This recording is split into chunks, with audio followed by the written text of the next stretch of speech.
Hi there, welcome back to Haunting Vales. Tonight's tale drifts in with the tide, cold, quiet, and carrying a mystery no one in St. Aldwyn could bear to face. They say the woman walked into the sea willingly. They say the waves swallowed her without a struggle. They say some stories are meant to be forgotten. But Miss Marple does not believe in convenient endings. When the ocean returns something it should have kept hidden, whispers turn into dread, and a small coastal village finds itself tangled in secrets far deeper than its calm shores. Before we dive into the mystery, make sure to subscribe for more chilling Miss Marple stories. Chapter 1. The Woman Who Walked into the Sea. Novel style. Slow, clear pacing. No foreign words. No difficult pronunciation. The sea had always carried a voice of its own along the coast of Sandmere Bay, soft when the tide drew back, violent when the storms rolled in. But on the morning when everything changed, it whispered something far more disturbing. It whispered of a woman who had vanished into its gray waters without leaving a single trace. The village woke to the news like a shiver passing through a crowd. A fisherman had found a set of footprints on the shoreline, leading straight toward the surf. They ended at the edge of the water, where the sea washed them clean before anyone could study them. There was no sign of a struggle, no torn fabric, no dropped belongings, not even the remains of a tide pool disturbed. Just those footprints, and the silence behind them. When Miss Marple heard of it, she was seated in her garden in St. Mary Mead, trimming the drying ends of her rose bushes. She was not the sort to ignore troubling news, especially news that carried the soft scent of mystery. And so, after confirming the story from a breathless young post boy, she packed her gray shawl, her notebook, and her quiet sense of curiosity, and took the next bus to Sandmere Bay. The village greeted her with a cold wind rolling in from the water. Shops were half open, their wooden signs swaying slightly. People gathered in small clusters outside the inn and bakery, whispering in low tones. No one seemed ready to speak openly. They were a community holding its breath. Miss Marple walked toward the shoreline, where the local constable had been searching since dawn. Constable Rowan was a sturdy man with a round face that turned even rounder when he was worried. And this morning, he looked deeply troubled. When he saw Miss Marple approaching, he took off his cap respectfully. "Good morning, Miss Marple. I did not expect to see you here. I heard something concerning," Miss Marple said gently, "and I thought perhaps I could be of some help." Who was the woman who walked into the sea? Rowan swallowed hard.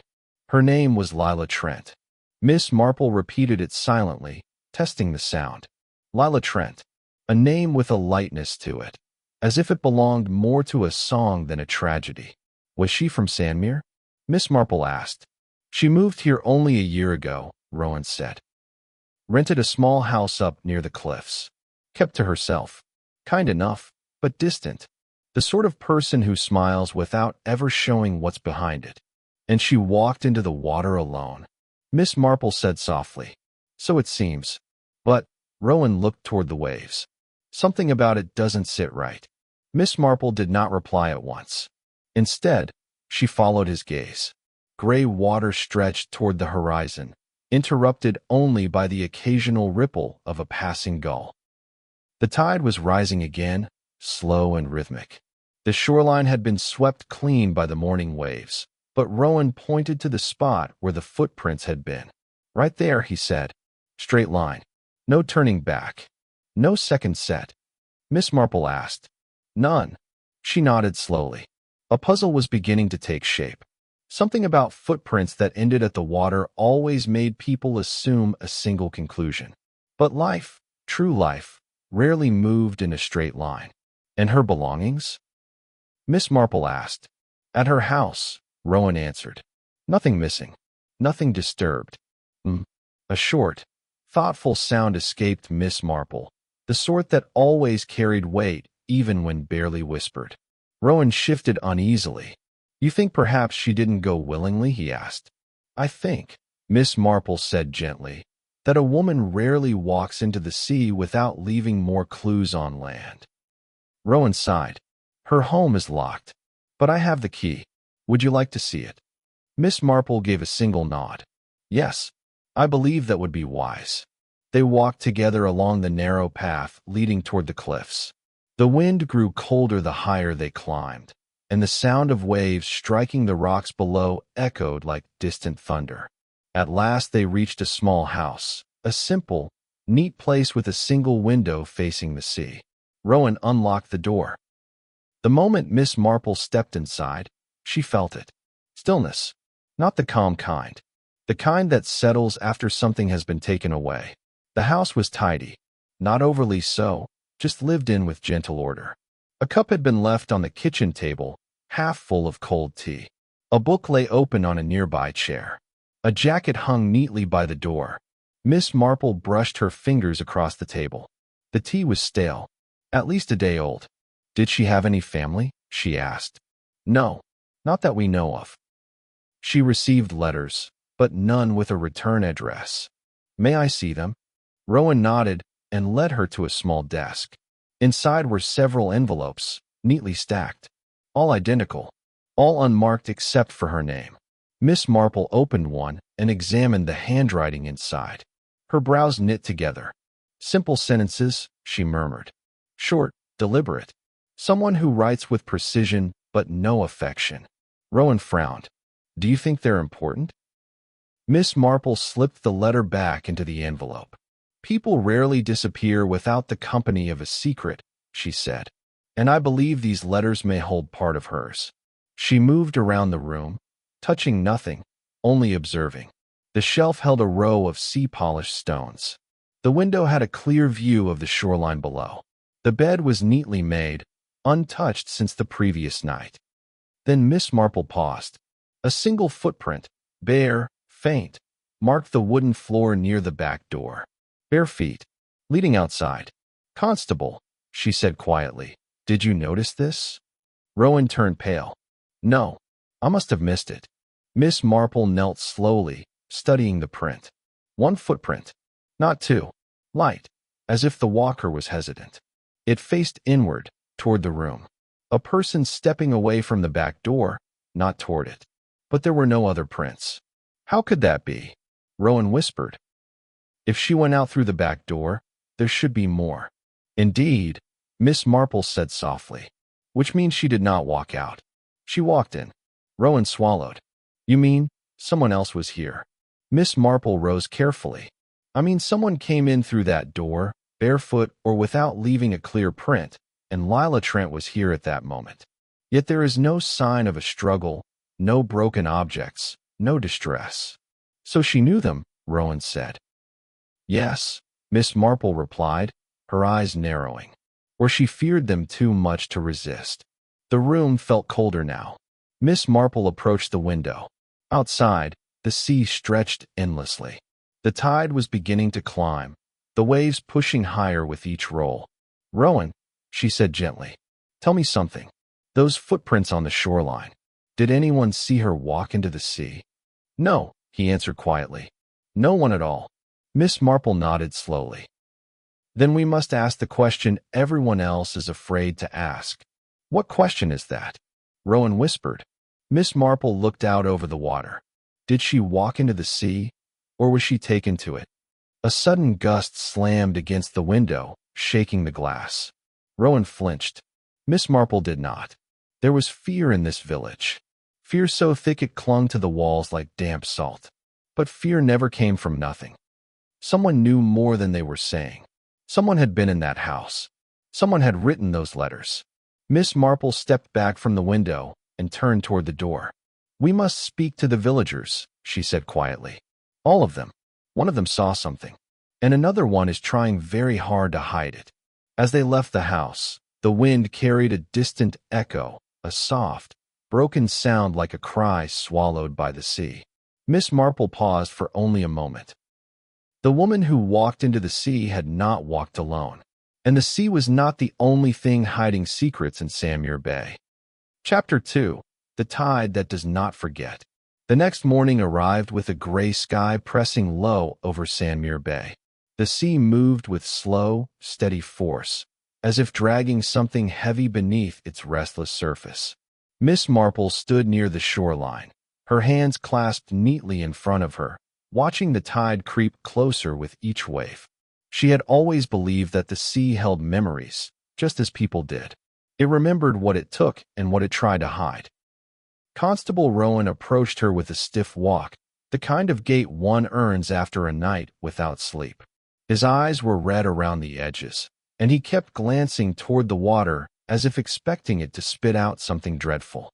"I've spoken to half the village already," Rowan said. "No one saw Lila Trent yesterday afternoon. Not a single sighting. As if she vanished before she even reached the beach." "Disappearances do not begin at the final step," Miss Marple said quietly. "They begin with the first unspoken truth." Rowan sighed. "And where do we find that?" Miss Marple turned toward the village. "Among the people who pretend to know nothing." They walked together toward the bakery, the warm scent of fresh bread drifting through the cold air. Inside, Mrs. Evelyn Hartley, round-faced, pink-cheeked, and always quick to gossip, was arranging loaves on a wooden shelf. Her eyes widened the moment she saw Miss Marple. "Oh my goodness," Evelyn gasped. "You must be here about poor Lila. Such a terrible business. Awful. Simply awful." "Yes," Miss Marple said softly. "Terrible indeed. But tragedies often begin long before the final act. Tell me, Mrs. Hartley, was Lila troubled in recent weeks?" Evelyn pressed her lips together, glancing left, then right, making sure no other customer had wandered in. "Well, she was a quiet one. But a week ago, she came in late afternoon to buy tea cakes. Looked pale, shaken, like a person who had seen a ghost or was trying to forget one." Miss Marple leaned slightly forward. "Did she say anything?" "She asked if we had a room to rent at the inn for that night. Said she needed a place away from her house. But the inn was full. Someone had booked all the rooms for repairs, or so they said." Rowan lifted his brows. "All of them?" "Yes," Evelyn said. "Very strange." Lila left looking frightened. "And this may not matter, but she dropped something on her way out." "What was it?" Miss Marple asked. "A strip of paper. I picked it up after she left." Evelyn ducked behind the counter and returned with a small scrap. Miss Marple held it gently. A single line was written on it in harsh, dark strokes. "You cannot run from what you left behind." Rowan's skin turned pale. "That handwriting. It looks like the letters we found at her house." Miss Marple nodded slowly. "The same pressure. The same sharp spacing. A writer who wishes to stay hidden, but also wishes to control." Evelyn pressed her hands together. "Do you think it was someone she knew?" "I believe," Miss Marple said, "that it was someone who knew her very well." They thanked Evelyn and stepped outside. Rowan rubbed his forehead. "I can't get my mind around it," he muttered. "She wanted to leave her house for the night." "What?" Miss Marple began walking toward the main road. "Fear is the simplest answer. But fear of what? Or whom? Do you think Lila had an enemy?" Miss Marple shook her head lightly. "Not an enemy. A shadow. A shadow." "Yes," she said. "Someone who followed her quietly. Someone who wished to keep her from breaking free." They reached a narrow path leading toward the village square, where a small antique shop sat tucked between two shuttered cottages. Inside it was dim, dusty, and filled with objects that had forgotten owners. The shopkeeper, Mr. Alden Pierce, lifted his thin face when Miss Marple entered. "Morning," he said, his voice hollow. "You're here about the woman, aren't you?" "Yes," Miss Marple replied. "We hoped you might know something. You see the cliff road from your window. Did you notice anything unusual in the past week? Any stranger passing by? Any unusual visits?" Alden hesitated. His wrinkled fingers tapped lightly on the counter. "Well, I did see someone, now that you mention it. Last Wednesday. A tall man. Wore a dark coat. He stood across the street for a long time, staring toward Lila Trent's house." Rowan straightened. "Did you see his face?" "No," Alden said. "He kept his hood up. But I remember this. He never moved. Just stood there for nearly an hour, as if waiting." Miss Marple absorbed this silently. "And the strange thing is," Alden added softly, "I looked away for a second to wind a clock, and when I looked back, he was gone. Gone, Rowan repeated. Yes, not walking down the road, not turning a corner, just gone. Miss Marple exchanged a quiet look with Rowan. Did Lila ever come to your shop? She asked. Alden nodded. Twice. She bought old journals. Said she liked writing in them. She always looked over her shoulder before leaving. I thought she was simply nervous. But now, he trailed off, eyes clouding. Miss Marple rested a gentle hand on the counter. Thank you, Mr. Pierce. You have helped more than you know. As they stepped outside, Rowan let out a slow breath. So now we have a stalker. A stranger in a dark coat. And threatening messages. Miss Marple looked toward the cliffs rising in the distance. The wind pushed her shawl against her back. No, she said. Not a stalker. Someone from her past. Someone she believed she had escaped. How can you be certain? Miss Marple began walking again. Because fear that deep never comes from strangers. It comes from someone who once stood close enough to break your heart. They walked in silence toward the cliff path. As they climbed, the wind grew sharper, and the sound of the sea roared louder below.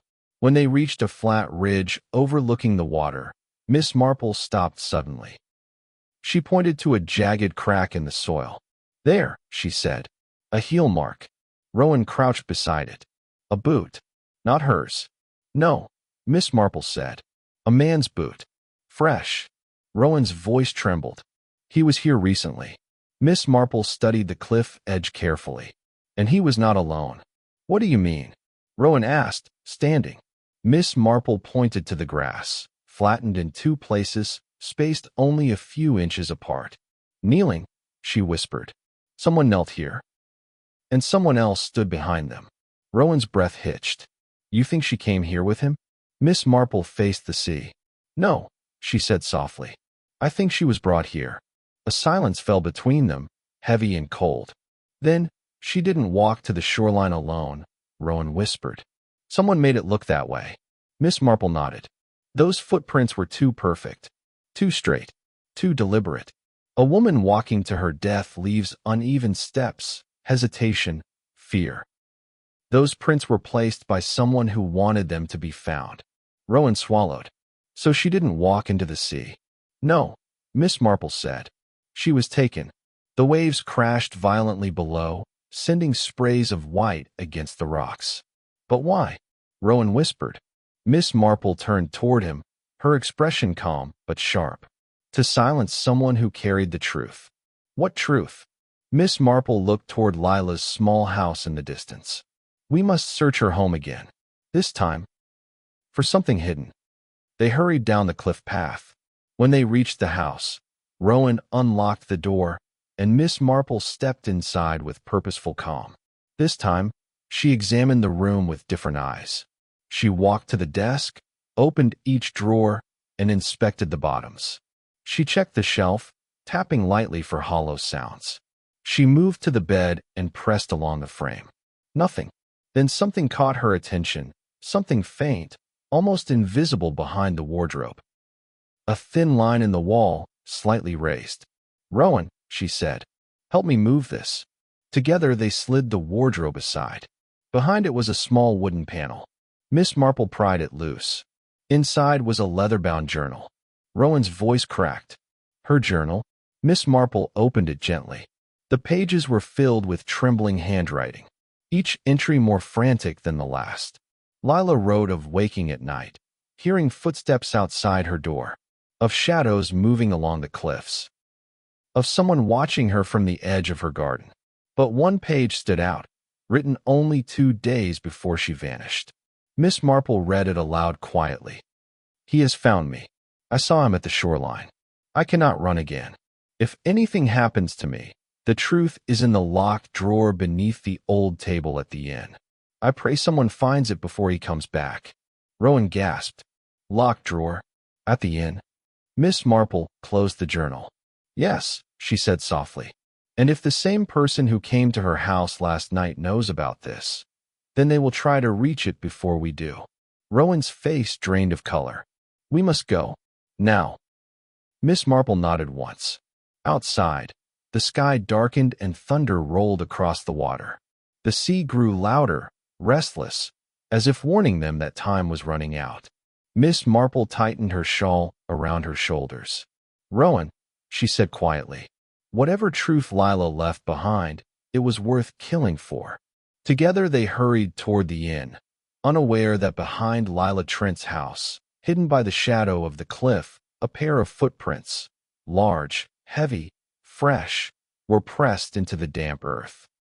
Watching, waiting, close. Chapter 3. The shadow that followed her into the water. The storm swept over Sandmere Bay with a force that shook the rooftops and rattled the windows. Dark clouds rolled across the sky like bruises spreading across skin, swallowing the last traces of daylight. The air smelled of salt and coming rain, heavy and charged. Miss Marple and Constable Rowan reached the inn just as the first drops began to fall. The sign above the door creaked on its hinges. A dim glow from inside flickered across the wet ground, but the building felt strangely silent, too silent for a public place. Rowan placed a steady hand on the doorknob. "Stay close," he said. Miss Marple gave a simple nod. The door swung open with a long groan. The main room was empty. Chairs were pushed in neatly. A single lantern burned on the counter, its flame shaking with the draft. The innkeeper, Mr. Collins, was nowhere in sight. "Strange," Rowan muttered. "He should be here." Miss Marple scanned the room slowly. Her eyes settled on the old wooden table in the corner, its legs uneven, its surface scarred with age. "Lila said the locked drawer beneath the old table," she whispered. Rowan hurried toward it and tried the handle. Locked. He crouched down, reaching behind the bar until he found a ring of keys. "Let's hope one of these." A sound cut through the room. A soft step on the floorboards above. Miss Marple and Rowan froze. Then another step. Slow. Heavy. Rowan's hand tightened around the keys. "He's still here," he whispered. Miss Marple moved toward the staircase with calm, deliberate steps. Her voice was soft but firm. "If someone is upstairs, they must not be allowed to escape." Rowan nodded and climbed the stairs, one creaking step at a time. Miss Marple stayed below, near the table, her eyes watchful. A door slammed upstairs. Rowan dashed toward the sound. Miss Marple heard him shout, "Stop! Police!" A second later, Rowan's heavy footsteps thundered across the floor above, followed by the violent crash of something falling. Miss Marple remained where she was, listening with a sharp, steady focus. Then, silence. Miss Marple called out, "Rowan?" No answer. "Rowan," she said again louder. Still nothing. She stood perfectly still for several seconds. The storm thrashed against the windows. The lantern flickered wildly. The inn felt colder, darker. Then she heard it, soft footsteps descending. But something was wrong. The rhythm was too light to be Rowan's. Too controlled. Miss Marple stepped backward, toward the table, her hand brushing the drawer for balance. A figure appeared at the bottom of the stairs. Tall, lean, dressed in a dark coat that clung to him like wet shadows. His face was partially hidden beneath the brim of a hat, but his eyes shone with a cold, sharp intelligence. He smiled. "You're quite clever," he said softly. "But you came too late." Miss Marple kept her voice calm. "Where is Constable Rowan?" The man tilted his head, amused. "Alive. For now." He insisted on stopping me. "People are too loyal these days." Miss Marple took a slow breath. "You were the one watching Lila's house." "Yes," the man said. "She made the mistake of thinking she could run. She left me no choice." "But you did not run," Miss Marple said. "You followed her." "I had to," he said coldly. "She held something of mine. Something she had no right to expose." Miss Marple lifted her chin. "The truth." He laughed softly. "Truth is dangerous. She learned that. And so will you." He stepped closer. Miss Marple held her ground. "You forced her to the cliffs," she said. "You made her footprints on the shore. You wanted people to believe she ended her own life." "People believe what they are told," he said, "especially in a quiet village." "But you made one mistake," Miss Marple said. "You did not find what she hid." The man's smile faded. Where is it? He asked quietly. The drawer. Miss Marple's eyes narrowed just enough for him to notice. He lunged for the table. At that exact moment, Rowan stumbled from the top of the stairs, bruised and out of breath.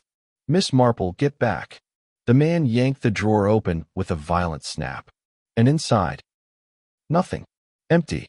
A sound escaped him, a furious, animal-like growl. Where is it? He shouted. Miss Marple stepped toward the counter, her eyes calm, her breath steady. Here. She lifted a folded piece of paper she had slipped from behind the lantern when she entered. The truth. The real secret. The man froze. Rowan, holding his injured arm, descended carefully. Sir, don't move. But the man's eyes were locked only on Miss Marple. That belongs to me, he hissed. No, Miss Marple said quietly. It belonged to Lila. With sudden, violent force, he rushed toward her. Rowan lunged forward. The lantern's flame whipped sideways as the two men collided. The room shook with the struggle. Chairs toppled. Wood cracked. Miss Marple stepped back, her grip firm on the folded note. The man shoved Rowan hard, sending him crashing into the table. He reached for Miss Marple again. But Rowan, gasping through the pain, hooked his arm around the man's leg and pulled with all his remaining strength. The man fell forward, his shoulders striking the corner of the table with a dull, sickening sound. He collapsed, still, unmoving. The storm raged outside. The lantern flickered. Rowan struggled to his feet, clutching his ribs. Is he alive? He asked. Miss Marple knelt and placed 2 fingers on the man's neck. A pulse, she said calmly. But weak. Rowan sagged with relief and exhaustion. We'll lock him in the back room and send word for help, he said. Miss Marple nodded. Yes, but first, we must read what Lila left behind. Rowan watched her unfold the paper slowly, as if opening a final door. The writing was Lila's. Her hand was shaking, but the message was clear. He was the reason I left my old life. He controlled everything, my money, my freedom, my voice. I escaped once. I thought I could disappear here, but he found me. If he returns, he will do anything to silence me. Please do not let him. Rowan closed his eyes in grief. She knew he would come back. Miss Marple folded the note gently. She trusted someone would uncover the truth, she whispered. Even if she could not. The storm began to calm outside. The waves softened. The lantern steadied. Miss Marple looked toward the sea through the window. The woman who walked into the water had carried her fear alone, but her truth had finally reached the shore. Rowan placed a hand over his heart. She deserved better. Miss Marple nodded. She did. The inn fell silent, except for the fading storm. And for the first time since arriving in Samir Bay, the sea felt quiet, as if the tide had finally released what it had tried so hard to keep. Miss Marple stepped away from the window. Come, Rowan, she said softly. There is still work to be done. Justice must finish what she began. And together, they walked into the dim hallway, leaving behind the last echo of Lila Trent's story, no longer hidden, no longer silent. The truth, at last, had risen like the morning tide. If you enjoyed this mystery and want more dark and atmospheric Miss Marple stories, make sure to like, comment, and subscribe. Turn on the bell so you never miss a new chapter from Haunting Vales. Your support keeps these stories alive. Which mystery should we uncover next?